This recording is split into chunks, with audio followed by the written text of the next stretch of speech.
তোমরা অনেকেই জানো আমার বাড়ি ঘর সমস্তটাই মিস্ত্রি লেগেছে। অনেক পরিশ্রম, অনেক কাজ হচ্ছে, তার মধ্যেই পড়েছে প্রচণ্ড গরম। আর এই প্রচণ্ড গরমে সংসারের কাজ করতে এক প্রকার হিমশিম খেয়ে যাচ্ছি, জানো তো। কারণ সংসারের কাজ প্লাস রান্না বান্না, একবেলা রান্না নয়, দুবেলা রান্না বান্না, তার সঙ্গে সঙ্গে বাড়িঘরের সমস্ত জিনিসপাতি গোছ গাছ করা, সব সামলিয়ে নিজের জন্য সময় পায় না একটুও। আর ঠিক রাত্রির দিকে এতটা ক্লান্তি বোধ আসছে যে কি বলবো তোমাদের, মানে সারা সপ্তাহের কাজ মনে হচ্ছে একদিনে। যাই হোক, দোতলার উপরে জামা কাপড়গুলোয় প্রচুর ধুলো পড়েছিল, যেহেতু মিস্ত্রির কাজ চলছে সেই কারণে প্রত্যেকটা জামা কাপড় প্রচণ্ড পরিমাণে ধুলো জমে গিয়েছিল। তো সেগুলোই দেখো সকালবেলায় উঠে কাচাকুচি করছি। আসলে ছাদের উপর এত পরিমাণে রোদ চলে আসে, বেলা বাড়ার সাথে সাথে কোনো কাজ করতে এনার্জি পায় না জানো। আর ছাদে এত পরিশ্রম যদি রোদের মধ্যে করি না, তারপর নিচে গিয়ে সংসারের বাকি কাজগুলোয় কিন্তু একদমই হাত দিতে পারবো না। শরীর পুরো ঘেমে নিয়ে একাকার হয়ে যাবে। আর এই গরমে দেখবে শরীরে ঘাম জমে থাকলে কিন্তু কেমন একটা অস্বস্তি হয়। সেই ঘাম নিয়ে সংসারের আরও বাকি কাজগুলো করা আমার পক্ষে সম্ভব হবে না। তার সাথে এই সকালবেলায় এখন স্নানও করতে পারবো না, কারণ সমস্ত বাসি কাজ সেরে আমি কেবলই কিন্তু বাসি কাপড়টা ছেড়ে তারপর ছাদে এসেছিলাম। আর এখন কিন্তু স্নান করা বারবার একদমই উচিত নয়, কারণ বারবার যদি স্নান করতে যাই তাহলে কিন্তু শরীরটা খারাপ হতে পারে। আর এত কাজের মধ্যে যদি আমার শরীর খারাপ হয়ে যায় তাহলে আমার সংসার পুরো কিন্তু বেহাল হয়ে যাবে। সেই কারণে নিজেকেও একটু সমঝে কাজ করছি।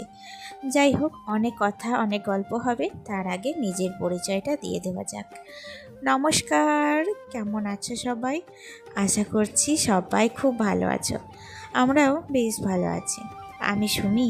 আজকে আমার আরও একটি নতুন ব্লগে তোমাদের অনেক অনেক স্বাগত জানাই। জানো তো, সকালবেলার ছাদের মধ্যে এই যে কাজ করছি, এত সুন্দর আবহাওয়া, বেশ গরম ধরেছিল নিচেতে জানো। তারপর এই ছাদে যখন এলাম একটু ফিরফির করে হাওয়া বইছিল, তো কাজ করতে ভীষণই ভালো লাগছিল। বেশ একটা হাওয়ার মধ্যে ঠান্ডা পরিবেশ, ভালোই একটু এনার্জি পাচ্ছিলাম। যাই হোক, সমস্ত কাপড়গুলো মেলা কমপ্লিট। আর এখন দেখো প্রত্যেকটা গাছে আমি কিন্তু জল দেব। আসলে কালকে বিকেলে মানে ছাদের উপরে এত গরম আমি আর আসতে পারিনি জানো। ছেলেকে টিউশন থেকে নিয়ে এসেছিলাম, তারপর এসে ফ্যানের নিচে যে বসলাম, আর ইচ্ছা করছিল না একদমই ছাদে আসতে। তাই কোনো গাছে তেমন আর জল দেওয়া সম্ভব হয়নি। তাই জন্য গাছগুলোর অবস্থা দেখছো, পুরো একদম রোদে ঝলসে নুয়ে পড়ে গেছে। সেই প্রত্যেকটা গাছে এখন আমাকে জল দিতে হবে, নইলে আজকের রোদটা যদি আর গাছগুলো পেয়ে যায়, গাছগুলোকে আর আমি বাঁচাতে পারবো না। তারপরে নিচে নেমে এসে অনেকক্ষণ জানো তো আমি কিন্তু ফ্যানের হাওয়ায় বসেছিলাম।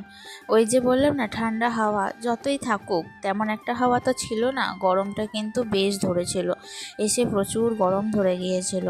তারপর আস্তে আস্তে অফ ক্যামেরায় রান্নার সমস্ত জোগাড় সমস্তটা কমপ্লিট করে রান্নাও বসিয়ে দিয়েছিলাম।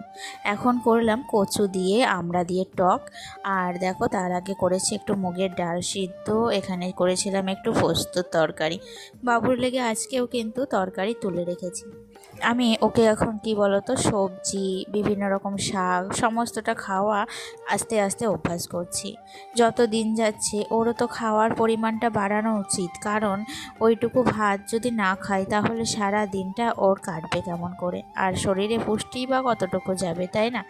আর লাস্টে আমার শ্বশুরমশাই বাস স্ট্যান্ড থেকে এনেছিল একটু পরিমাণে পাটের শাক, সেটাই এখন রান্না করলাম। দেখো রান্না বান্না সমস্তটা কমপ্লিট, আর বুঝতে পারছো কেমন পরিমাণে রোদ উঠেছে। আর বিশ্বাস করবে না তোমাদের বললে, আমায় মানে যতক্ষণ কাজ করছিলাম ততক্ষণ কিন্তু আমার শরীর থেকে অটোমেটিক মনে হচ্ছে ঘাম যেন ঝরে ঝরে পড়ছে।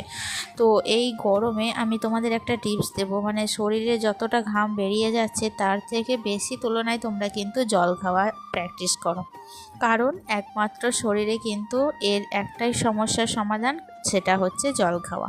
গরমে তোমরা বেশি করে জল খাও, নিজের যত্ন নাও এবং নিজেরা সুস্থ থাকো। তো এদিকে বাসনগুলো ধোয়া কমপ্লিট, তারপর গ্যাস ওভেনটাকেও ভালো করে মুছে নিলাম। আসলে কি বলতো, রান্নার পর রান্নাঘর থেকে একদম বারান্দা সমস্তটা পরিষ্কার পরিচ্ছন্ন না থাকলে আমার একদম ভালো লাগে না, জানো তো। আর ওই যে কালকে ড্রামগুলো ধুয়ে রেখেছিলাম না, সেগুলো তারপরে আর মানে কোনো কাজে লাগেনি, কারণ সেগুলোতে জল ঝরাতে দেওয়া ছিল। তো জল শুকোতে না অনেকটা লেট হয়ে গিয়েছিল। আর গরমে কি বলবো তোমাদের, কোন কাজটা আগে করব কোনটা পরে করব আমি সেটাই বুঝতে পারছি না। মানে কাজ করে না মানে খুব প্রচণ্ড টায়ার্ড লাগছে, তো কোনো কাজে এনার্জি পাচ্ছিলাম না। সেই কারণে কালকে আর আমার এই চালগুলো ভরা হয়নি। এটা হচ্ছে বেশ সরু চাল, জানো তো। আর গ্রামের বাড়ির একদম কিন্তু পিওর চাল যাকে বলে। তো এটাতে প্রায় 50 কেজি মতো চাল আছে। এটাতে আমাদের প্রায় 2 থেকে 3 মাস চলে যাবে। তাই জন্য চালগুলোকে ভালো করে ড্রামের মধ্যে ভরে রাখছি। তো প্রথমে ভারী বস্তা ছিল, তো একটু হাফ ড্রাম মতো ভরে নিয়েছিলাম। তারপর আর বস্তাটাকে জানো তো তুলতে পারছিলাম না, তো কি করে তুলবো, তাই জন্য একটা ভালো গামলা এনে গামলায় করে তুলে নিলাম। আর এখন দেখো বস্তার ওজনটা কিন্তু অনেকটা কমে গেছে। তাই জন্য আবার কিন্তু মানে নিজে থেকেই বস্তাটাকে তুললে প্রত্যেকটা ডাবে ডাবে ভরে নিলাম। আর ভরতে গিয়ে বেশ কিছু চাল কিন্তু মাটিতে পড়েও গেছে, তা সেগুলোকেও এখন তুলতে হবে। তারপর কি বলো, শরীরে প্রচুর ঘাম দিচ্ছে না, প্রচুর ঘেমে গিয়েছি জানো তো। মনে হচ্ছে আরও একবার স্নানে যাব।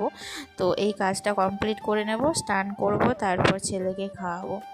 আমার মনে হচ্ছে আজকে হয়তো বৃষ্টি হলেও হতে পারে, কারণ এতটা পরিমাণে গরম, বৃষ্টি না হলে মানুষের পক্ষে কিন্তু কাজ করা যেমন তেমন, মানে নিঃশ্বাস নেওয়াটাও কিন্তু বিরাট সমস্যার ব্যাপার।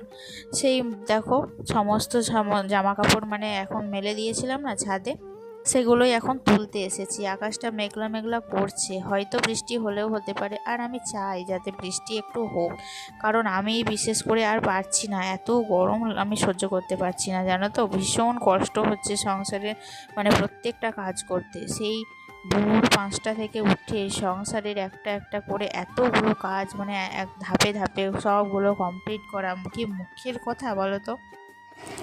মানে যে করে সেই কিন্তু বোঝে, জানো। এই যে সংসারের কাজ বাইরের লোকে বা বাড়ির পুরুষ মানুষরা হয়তো বলবে, কি এমন কাজ করো তুমি সারাদিন বাড়িতে, রান্না বান্না খাওয়া ধোয়া এই তো তোমাদের কাজ। কিন্তু এই কাজের মধ্যেও যে কতখানি পরিশ্রম আছে সেটা কিন্তু যারা করে বাড়ির গৃহিণীরা তারাই একমাত্র মানে মানে বুঝতে পারবে। যাই হোক, প্রচুর কষ্ট জানো, সংসারের কাজগুলোও কিন্তু মুখের কথা না। তারপরে দেখো আকাশটা কিন্তু ঘন কালো হয়ে মেঘ উঠেছিল, আর বলার সাথে সাথে কিছুক্ষণ পর নিচে যেই গিয়েছি অমনি কিন্তু মেঘ ডাকতেও শুরু করে দিয়েছিল। তার সাথে সাথে বৃষ্টিও হয়েছিল প্রচুর পরিমাণে। তারপর বৃষ্টি হওয়া মানেই তো কারেন্ট চলে যাওয়া, বুঝতেই পারছো। তো বৃষ্টি আরম্ভ হয়ে গেছে, কারেন্ট চলে গেছে, কিন্তু গরম কিন্তু কাটেনি, গরম সেই একই পরিমাণে ছিল। তো আমাদের এখানে বৃষ্টি হলেই কারেন্ট চলে যায়, গ্রামের পরিবেশ তো বুঝতেই পারছো। আর কারেন্ট চলে গেলে ভীষণ অসুবিধা হয় জানো তো। অন্ধকারে রাত্রির তো আরও কাজগুলো থাকে, সেগুলো সারতে ভীষণ কষ্ট হয়। আর এই দেখো কেমন পরিমাণে বৃষ্টি হচ্ছিল তোমাদের দেখায়, মানে সজোরে বৃষ্টি হয়েছে, প্রচুর পরিমাণে বৃষ্টি হয়েছে। গাছগুলোও কিন্তু নিঃশ্বাস নিতে পেরেছে, গাছগুলোর জন্যই আমি কিন্তু চাইছিলাম একটু বৃষ্টি যাতে হোক। তো দেখো বৃষ্টি হচ্ছিল, আমি উপরে জানলায় মানে একটু ঘরগুলো গোছাচ্ছিলাম আর তার সাথে জানলাটা খুলে দিয়েছিলাম। তাহলে বন্ধুরা আজকের মতো ভিডিওটি এখানেই শেষ করছি, দেখা হচ্ছে নেক্সট ভিডিওতে। ভালো থেকো, টাটা।